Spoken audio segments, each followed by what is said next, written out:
Resolver buena parte de los problemas de salud en Latinoamérica requiere educación. Es necesario ser más conscientes sobre el cuidado de la salud, sobre todo de manera preventiva, pero la falta de información, mitos y atención nos juegan en contra.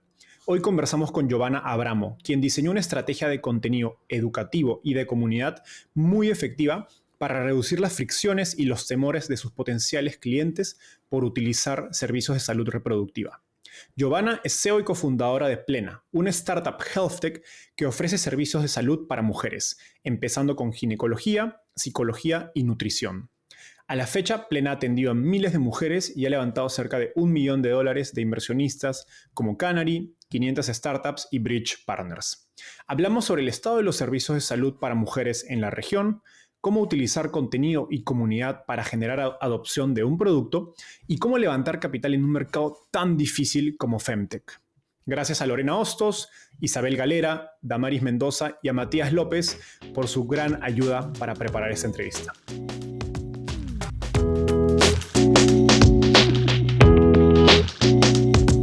Hola Giovanna, bienvenida al podcast. ¿Cómo estás? Muy bien, ¿y tú, Enzo? Muy bien. Giovanna, empecemos con un poco de contexto. Cuéntanos cómo llegaste al fascinante mundo de las startups y cuál fue ese momento ajá detrás de Plena. Sí, claro. Creo que empezó hace ya varios años. Yo estudié ingeniería biomédica y en el 2017 empecé una compañía de turismo médico buscando traer extranjeros de Canadá y Estados Unidos a Monterrey a hacerse diferentes tratamientos. Y bueno, como ingeniera biomédica con un background tan técnico, me di de tropiezos. Estuve varios meses operándolo, me di cuenta que tenía mucho que aprender en la parte de business y pues bueno, decidí como migrar un poco a ese mundo de negocios, donde estuve trabajando casi 3 años en Bain. Y después de eso, después de estar en consultoría, quise como volver a intentar el mundo de las startups y me uní al equipo de Moons. Trabajé con ellos un par de meses en el equipo de expansión internacional, liderando la expansión a Colombia. Estuvo divertidísimo, me encantó el ritmo del trabajo y sobre todo creo que me encantó ver cómo diferentes tecnologías estaban ayudando a dar más acceso a los servicios de salud en México y en Latam. Como que ahí me di cuenta que se podía emprender en el mundo de salud. Y bueno, regresé a México y antes de irme a estudiar el MBA, trabajé en un fondo de VC donde estuve encargada de hacer como la tesis de inversión de salud de la mujer en países emergentes, especialmente en el sudeste asiático. Y bueno, en eso ahí como que me di cuenta que nunca había juntado como estas dos pasiones mías como de empoderamiento de la mujer, todo lo por lo que vivía, como mi experiencia como mujer en el mundo de los negocios, con salud. Pues bueno, ya traía como muchísimos más temas personales, como lo que vivía yo más de chica, la culpabilidad que sentíamos como mujeres en cuanto a nuestra salud. Y creo que en ese momento fue donde como que fue el ajá. Ya en el MBA me di cuenta que, pues bueno, para empezar Plena no se me ocurría con nadie más con quien hacerlo más que con Lore, que es mi socia. Tenemos una dinámica increíble de trabajo y justo como empezando como el queremos solucionar el tema, o sea, salud de la mujer en México y en la TAM, cómo hacemos que esto funcione y cómo encontramos este MVP para poder escalarlo como queríamos. Y bueno, así empezó Plena. Genial. Me gustaría hacer doble clic en el sector. Nos has hablado de salud de la mujer. Y digamos, los sistemas de salud en Latinoamérica tienen varios problemas o desafíos. Pues escasez de médicos, infraestructura insuficiente, mala atención, los pacientes siempre se quejan, altos costos, etcétera. Pero me gustaría entender particularmente el caso de las mujeres y cómo este panorama las afecta a ellas, para entender también un poco la oportunidad de este sector donde encaja Plena, que se conoce como Femtech. Entonces, cuéntanos cuando exploran la idea de Plena, digamos, en qué estado encuentran los servicios de salud para mujeres y dónde vieron más oportunidades para implementar tecnología. Claro, creo que eso lo puedo dividir como en tres. La primera que vimos y uno de los temas principales de los que nos dimos cuenta muy temprano es que existen como fuertes tabús arraigados al tema de salud de la mujer. Desde que, pues, a veces nos da pena hablar abiertamente de la menstruación, de la salud sexual, los momentos duros de la maternidad hasta la menopausia. y vimos que la primera interacción que las mujeres tienen cuando sienten algún problema con respecto a su salud como mujer es interactuar con Google. Y pues bueno, sabemos lo que podemos encontrar en Google, es una plataforma bastante descentralizada de información que no siempre es fidedigna. Entonces lo que vimos mucho, el primer problema que identificamos fue el acceso a la información y la forma en la que se comunicaba desde pues una muy temprana edad. Creo que pues siendo mujer, o sea, una mujer a diferencia de un hombre, muchos de los síntomas o de las situaciones que se presenta como mujer tiene como bastante interacción con diferentes áreas de la salud. Un ejemplo muy específico es ovario poliquístico, donde pues es un problema metabólico, es un problema de peso, hormonal, causa como bastante ansiedad, estrés, entra un poco de salud mental. Otro de los problemas que tenemos es el uso de anticonceptivos, donde a lo mejor al tomar pastillas puedes sentir que subes de peso, que sale acné. Entonces, normalmente una mujer siente mucho estrés al tomar una decisión de con qué especialista acudir. Y en México, pues estos sistemas están bastante en silos. Decides ir con la ginecóloga, te manda con la dermatóloga, te manda con la nutrióloga. Entonces, vimos que faltaba como un aspecto centralizado o integral de cómo ver a la mujer, en vez de verla como la suma de sus partes, verla como un todo. Y creo que la otra es una oportunidad en digitalizar la experiencia, desde la parte como en persona, la parte presencial de la salud, donde tienes que seguir agendando pues por teléfono, llegas al consultorio, pagas en efectivo, te vas, no sabes cuándo vas a recibir tu papá Nicolau, que es una parte esencial de tu check-up anual. Entonces vimos una oportunidad muy interesante en cómo digitalizar toda la experiencia presencial y cómo agregar muchísimo valor en la parte de la post-consulta, que es la atención y el seguimiento continuo de una mujer que pueda tener su información, su expediente médico y compartirlo con diferentes especialistas. Genial. Qué buena manera hiciste de explicar el paralelo entre mujeres y hombres y por qué hace tanto sentido tener un enfoque mucho más integral a la salud de la mujer. Ahora, los inversionistas de Venture Capital les encanta hablar de este concepto del Founder Market Fit.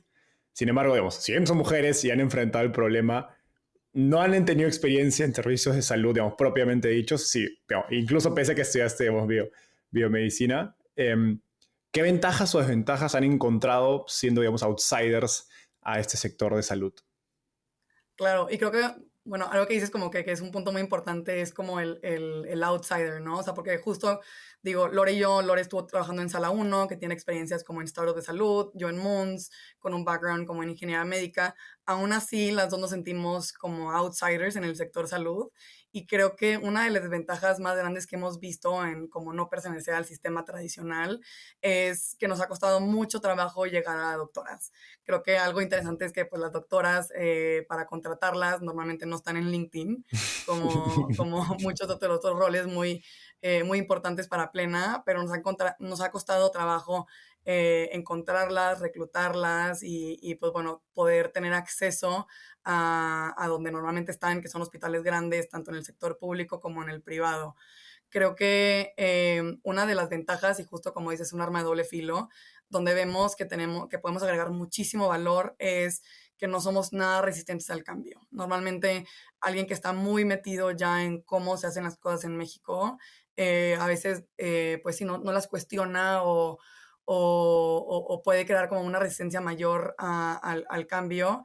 Creo que Lore y yo tuvimos una oportunidad muy interesante pues las dos vivían en Estados Unidos 2 años y poder entender un poco las tendencias allá, el mundo de health tech, cómo pues seguir alineándonos a como los criterios clínicos de la salud, que nos importan muchísimo en temas de calidad, pero poder innovar en las formas y poder innovar en buscar cómo digitalizar y cómo hacer que la experiencia de la paciente sea mucho mejor.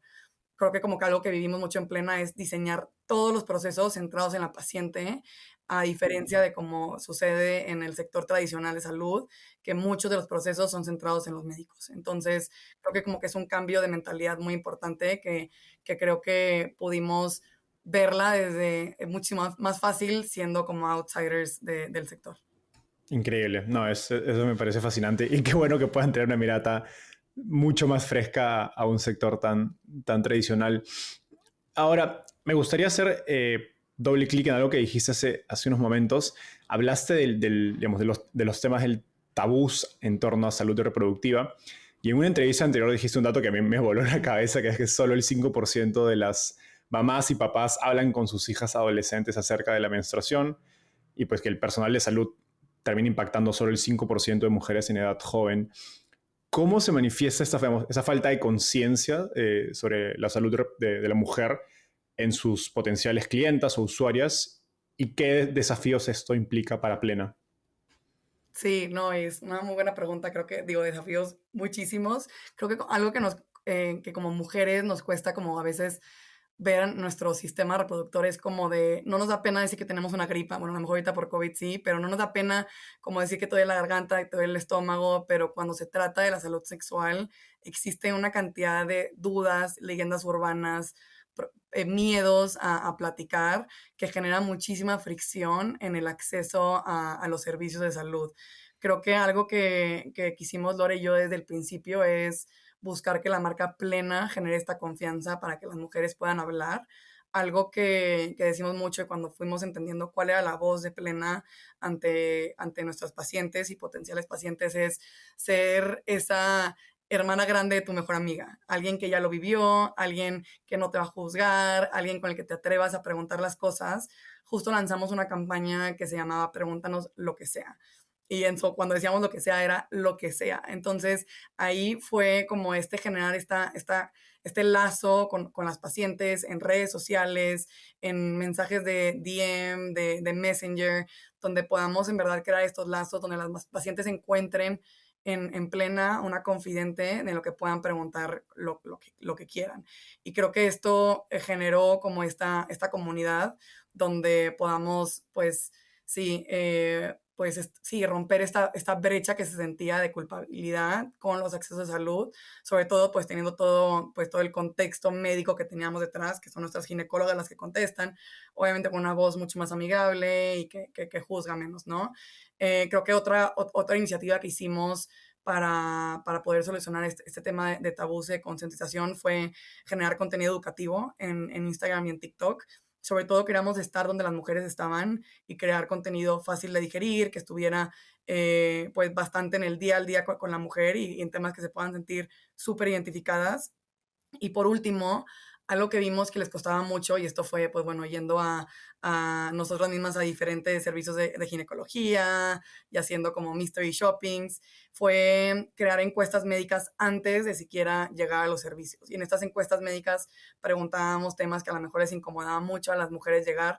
Muchas de las chavas van con su mamá al ginecólogo y no quieren tocar temas que a lo mejor les cuesta.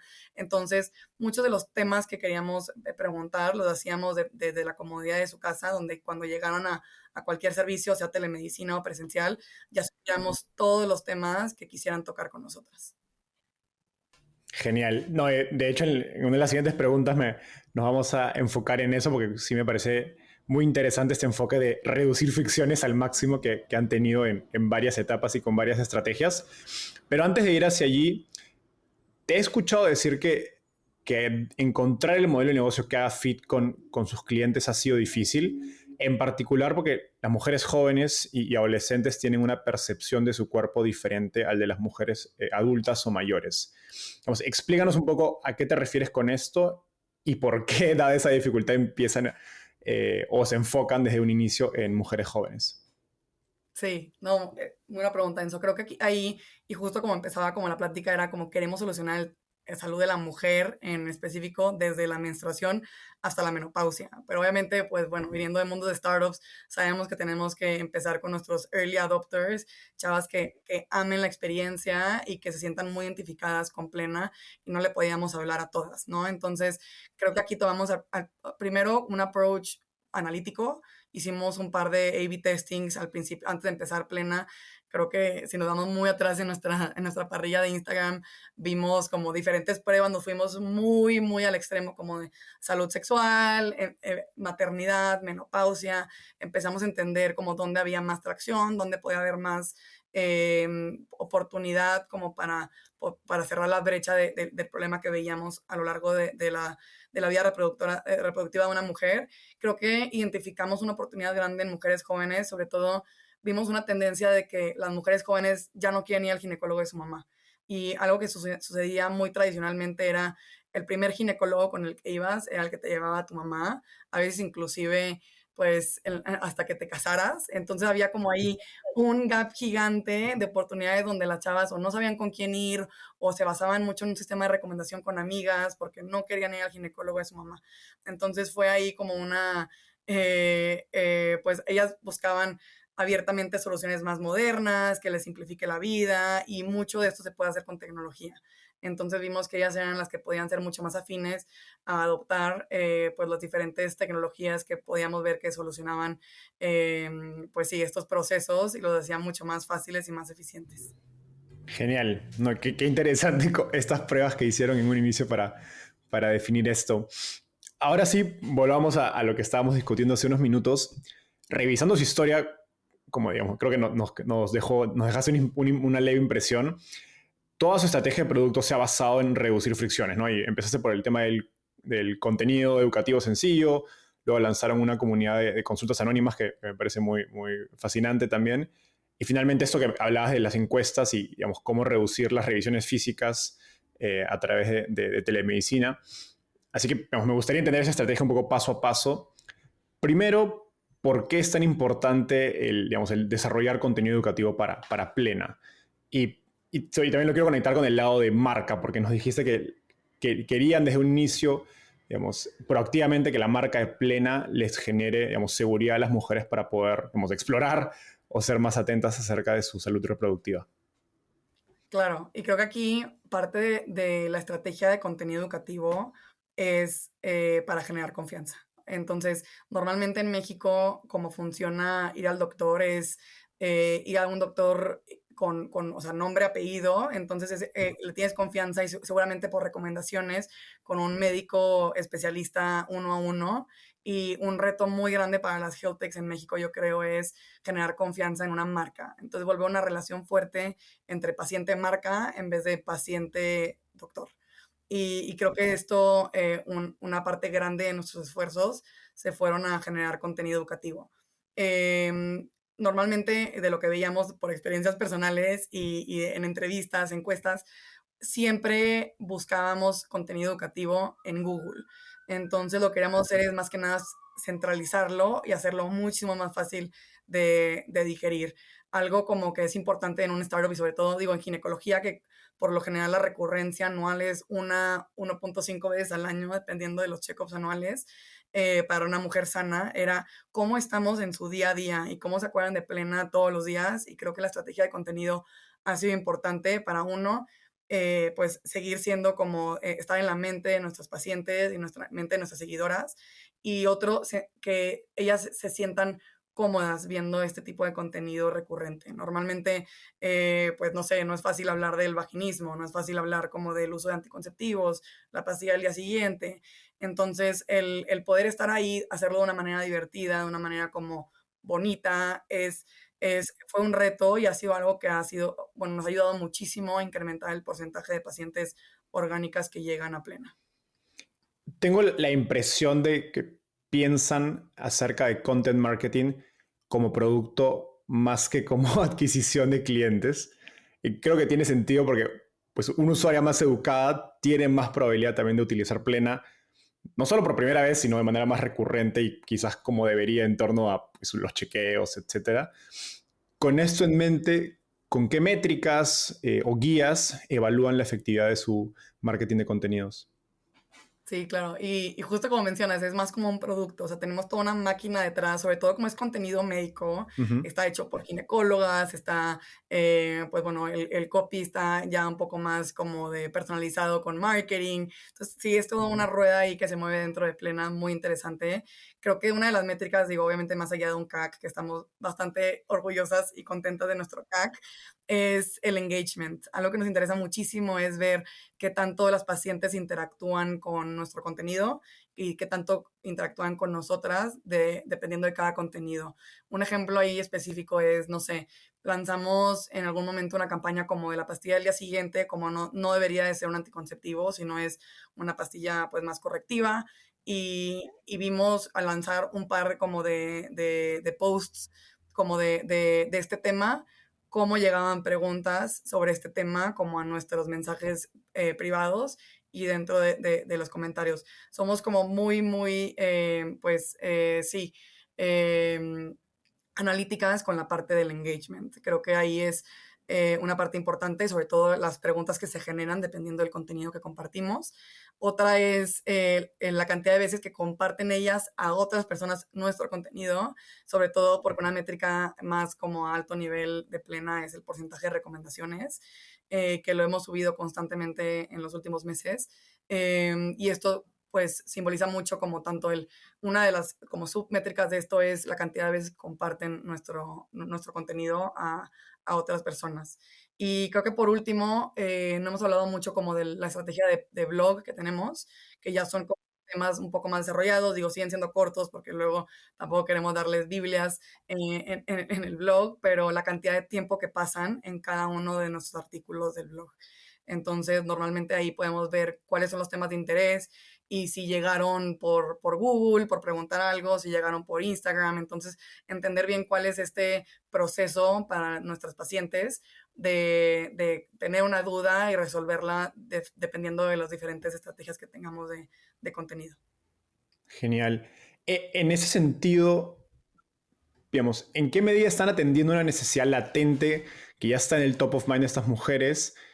O que, digamos, del otro lado, están educando y creando este mercado, digamos, a partir de combatir estos estigmas en torno a la salud reproductiva. Sí, y eso es un tema que hemos luchado desde el principio, porque es si nuestro marketing va a ir dirigido a prevención o va a ir dirigido a pain points o tema, o sea, como problemas sí, latentes que está viviendo actualmente la mujer. Creo que de una forma muy romántica queremos en plena promover la prevención y es parte por lo que empezamos, o sea, que pues lo dice el nombre, ¿no? Que podamos vivir una vida plena y que el tema de nuestra salud no sea una preocupación del día al día y creo que la única forma a largo plazo de resolverlo es con prevención. En temas de marketing nos ha funcionado un poco más y bueno, es un tema, o sea, es un balance entre promover la prevención y identificar en qué puntos una mujer va a llegar a buscar a un doctor.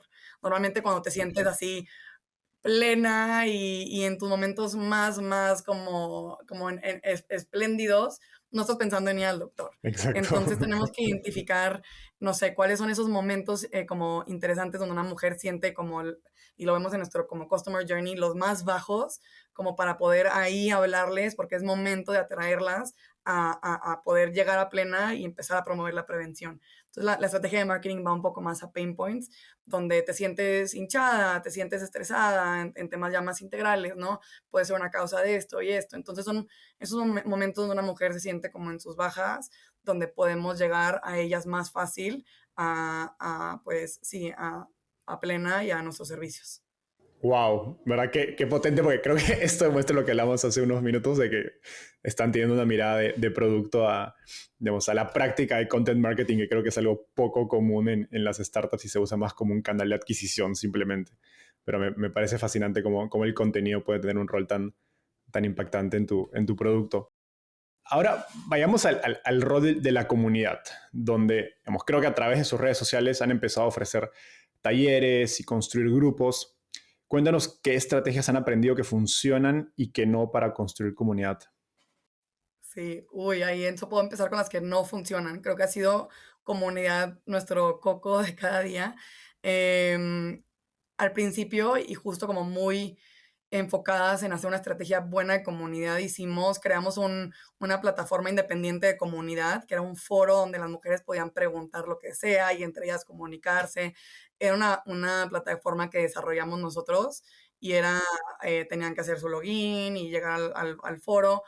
Creo que de los mayores aprendizajes en ese momento en plena fue, uno, que no hicimos tantos customer como, sí, como tantas encuestas, y tantos como focus groups para entender si esto era en verdad lo que necesitaban, porque una de las cosas que identificamos como post-mortem fue que nadie quería salirse de las redes donde ya estaban, o sea, no querían irse a otra comunidad, hacer otro login, llegar como al... Entonces, creo que ese fue uno de los fiascos como en temas de comunidad que tuvimos, que fue como crear nuestra propia plataforma para generar este engagement que buscamos o esta interacción entre mujeres. Creo que de ahí migramos un poco más a los espacios donde ellas quieren pasar tiempo, donde ya pasan tiempo, y es pues crear comunidades en Facebook, grupos de Facebook, crear comunidades en WhatsApp, que para ciertos como temas en específico, donde ellas encuentren un problema en común, donde puedan interactuar con otras mujeres. Creo que ese es como uno de los insights más grandes que encontramos. No vimos que se podía generar mucha comunidad en temas más como, no sé, más amplios como salud sexual, vamos a crear una comunidad de eso, sino más bien como en temas de maternidad, en la misma etapa de maternidad donde están, pues se sienten como muchísimo más identificadas Por con otras afinidad. mujeres. Ujú. Exacto, por afinidad. Otro, ovario poliquístico, pues todas están viviendo como un síndrome bastante similar y experiencias bastante similares en su experiencia con el ovario poliquístico. Entonces, creo que fuimos afinando estos esfuerzos de comunidad, hacerlos en plataformas donde, o sea, donde ellas ya pasan tiempo y justo con temas de afinidad como a cada situación médica o experiencia de vida en la que están viviendo en ese momento. Uno de los que estamos ahora por pilotear son espacios físicos. Vamos a tener un evento como de ovario poliquístico en Casa Plena, que es nuestra, pues sí, nuestra clínica física, para empezar a entender ahora que ya pues COVID está menos prevalente en la sociedad, donde podamos entender cómo poder crear también espacios de comunidad físicos. Qué interesante lo que dices de, digamos, no llevar a las personas a una plataforma externa, sino dejarlas, digamos, hacer comunidad donde ya están. Esto es algo que Freddy Vega de Platzi también nos contó en la entrevista que tuvimos con él hace unos meses. Y, digamos, siguiendo por este camino de la comunidad, ¿cómo mides el éxito de tu comunidad? O sea, más allá de que las mujeres estén, digamos, en un grupo, un espacio curado por Plena y obviamente pues, se sientan agradecidas por eso, ¿cómo lo conectas con el éxito de negocio? O sea, ¿qué tiene que generar esa comunidad para Plena para que sea una inversión positiva y pues tenga el sentido tener pues, recursos o personas dedicadas a crear estos espacios? Sí, claro, ha sido difícil medir el impacto que hemos tenido en comunidad, creo que es el que tenemos menos craqueado. Uno de las métricas más importantes que tenemos ahí es el NPS después de cada evento. Si recomendarían, si digo, hemos hecho lives, hemos hecho como, pues sí, clases en Zoom, el NPS como después de cada evento o que mandamos a las mujeres de nuestra comunidad nos ha dado mucha visibilidad como hacia dónde dirigir los temas. Creo que la otra métrica que seguimos, que tiene un impacto indirecto, que no lo podemos atribuir 100% a comunidad, pero hemos visto que ha sido una métrica muy fuerte para Plena, es el porcentaje de recomendadas. Entonces ahí digo, Okay. implica también otras áreas, no es nada más comunidad, pero sí, o sea, métrica atribuible 100% a la comunidad, creo que la única que tenemos es el NPS, pero el porcentaje de recomendadas es algo que queremos entender cómo lo atribuimos a estos esfuerzos. Genial. Ahora voy a tomar algo que mencionaste hace unos minutos y es el caso de sus clínicas o sus centros Plena como, digamos, como comunidad. Pero me gustaría apuntarlo del lado de levantamiento de capital para ir migrando la conversación hacia allí. Porque la verdad es que están en un sector difícil de levantar capital. O sea, HealthTech en sí mismo ha tenido muy poca inversión en Latinoamérica y pues FemTech aún menos. Y digamos, creo que lo fascinante de esto es que la mayoría de startups en este espacio han adoptado por modelos 100% principalmente digitales. En cambio, ustedes, como nos has contado, pues han optado por este modelo con una clínica presencial que digamos, se conoce como modelos más híbridos. Y los inversionistas en general suelen preferir los primeros modelos mucho más asset light o sin activos. Explícanos, digamos, la lógica de esta decisión de lanzar una clínica presencial y por qué es tan importante para su producto. Sí, y creo que aquí fue una decisión que tomamos muy al principio, como entender bien cuál iba a ser el modelo de Plena y si lo podíamos solucionar de una forma 100% digital. Al final vimos y optamos por modelos muy similares que existen en Estados Unidos, en Brasil, en India, que tienen modelos híbridos de atención, sobre todo para la salud de la mujer, donde ginecología es el corazón de Plena.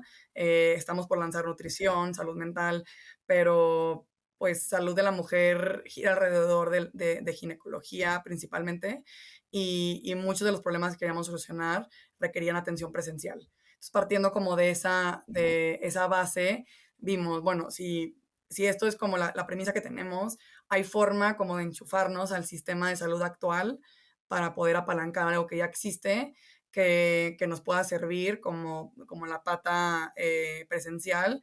Y vimos que bueno, en México principalmente y en otras partes de Latinoamérica, el mercado, la industria sigue bastante pulverizada, muy fragmentada y no son experiencias que nosotros creíamos que son la forma en la que Plena quería dar salud. Entonces, no lo veíamos a escala, cómo poder apalancarnos del sistema actual para poder dar la mejor experiencia que queríamos dar. Entonces, era O sea que en un primer momento pensaron en, digamos, tercerizar o aliarse con proveedores de salud que cumplan esa parte presencial.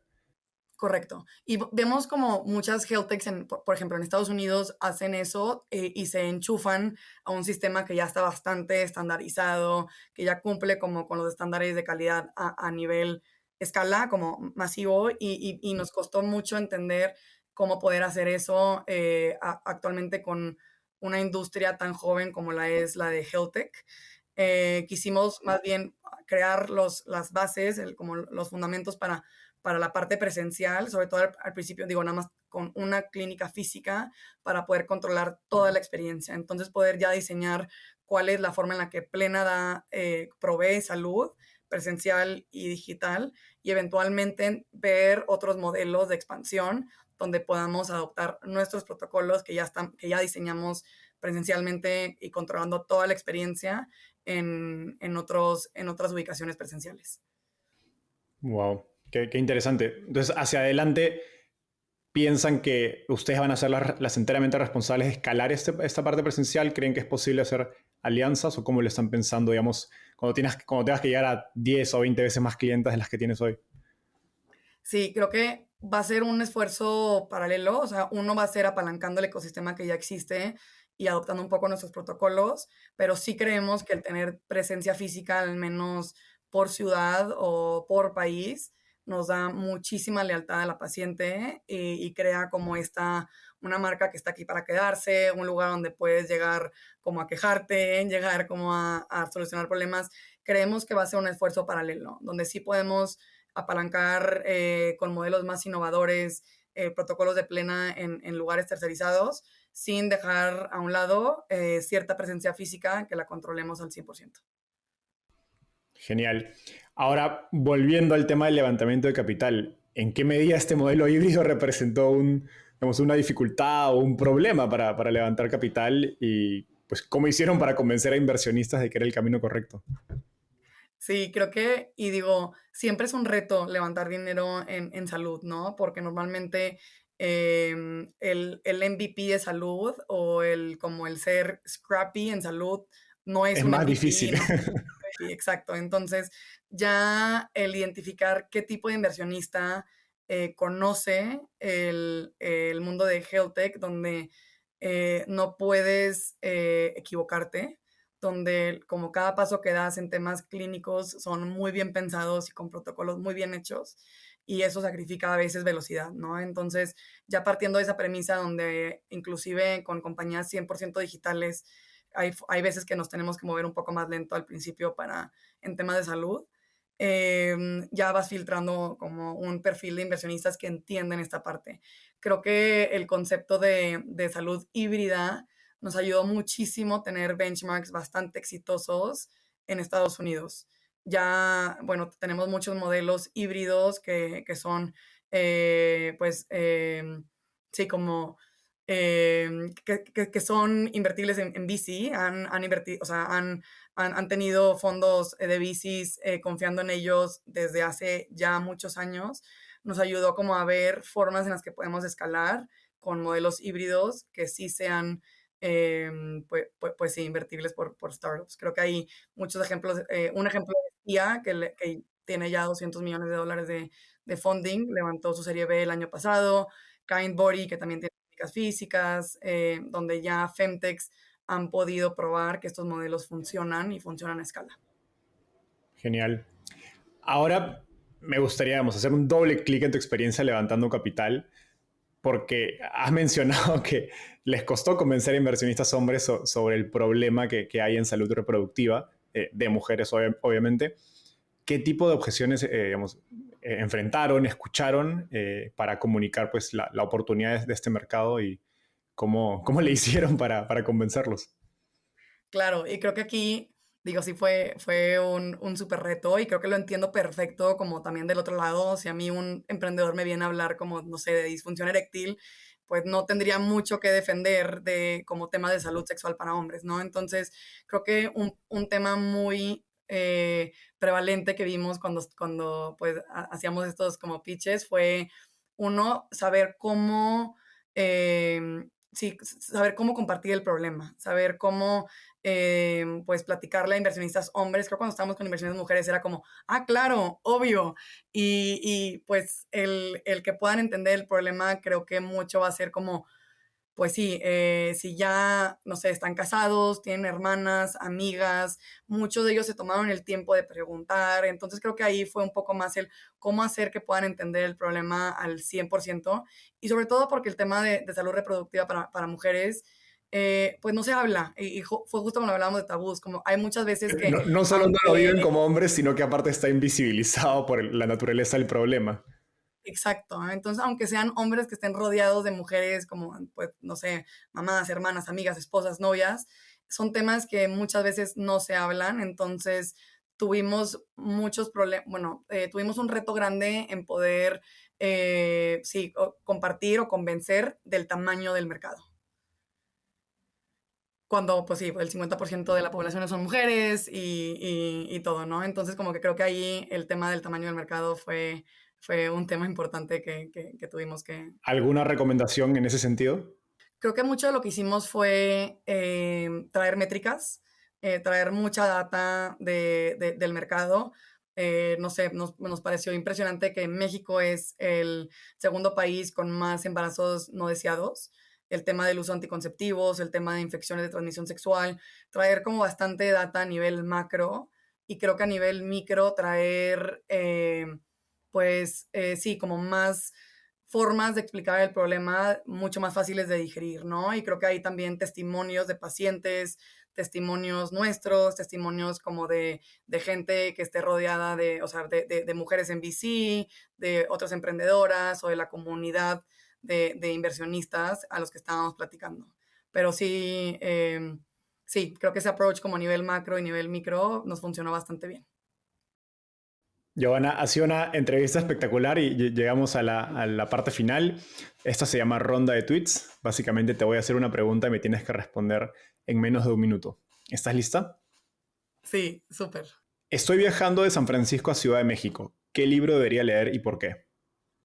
Uf, creo que, bueno, yo creo que Lean In es un libro que hombres y mujeres tienen que leer. Habla mucho de cómo no tenemos que victimizarnos las mujeres en un ámbito laboral, sino tomar las riendas de cosas que podamos hacer para volvernos más relevantes y que más mujeres lleguen a posiciones de management. Tanto hombres como para que sean habilitadores de este esfuerzo, como mujeres para que tomen las riendas de su carrera profesional. Gran recomendación. Giovanna, eso fue todo por hoy. Un gustazo conversar contigo y a nuestra audiencia nos vemos en un próximo episodio. Bye.